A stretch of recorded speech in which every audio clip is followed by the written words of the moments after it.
Sun స్క్రీన్కి స్పెసిఫిక్గా వస్తే one thing 2 filters ఉంటాయని చెప్పాను. ఫిజికల్ ఫిల్టర్స్ ఒకటి, కెమికల్ అనగానే మళ్ళీ ఇది కెమికల్ ఇంగ్రీడియంట్స్ అని కాదు, ఫిజికల్ ఫిల్టర్స్లో అయినా కెమికల్ ఇంగ్రీడియంట్స్ ఉంటాయి, రైట్? సో ఫస్ట్ వచ్చేసి సన్ స్క్రీన్ ఎలా చూస్ చేసుకోవాలి. SPF అంటే సన్ ప్రొటెక్షన్ ఫ్యాక్టర్ అంటాం.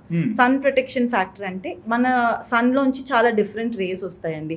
UVA అని ఉంటుంది, UVB అని ఉంటుంది, విజిబుల్ లైట్ అని ఉంటుంది, infrared, multiple wave lens of light ఉంటాయి.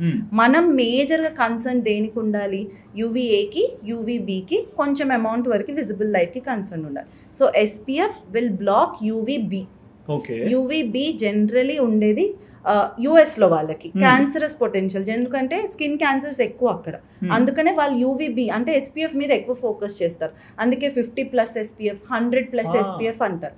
మనం ఏంటి UVA మీద కన్సర్న్ ఉండాలి. UVA దానికి పిగ్మెంటేషన్ పొటెన్షియల్ ఎక్కువ అనమాట. అంటే వెంటనే ట్యాన్ అయిపోవడం, వెంటనే పిగ్మెంటేషన్ వచ్చేయడం అనే పొటెన్షియల్ ఉంటుంది. కాబట్టి మనం UVA చూసుకోవాలి. ఇది సన్ స్క్రీన్ మీద ఎలా ఉంటుంది? SPF 50, 30, 40 అదొకటి. సెకండ్ థింగ్ PA ఫ్యాక్టర్ అని ఉంటుంది. PA++, PA3+, PA4+, లేదా కొన్నిసార్లు UV అని రాసి సర్కిల్ చేసి ఉంటుంది. సో ఈ 2 మెయిన్ ఫ్యాక్టర్స్ మీరు చూసుకోగలగాలి.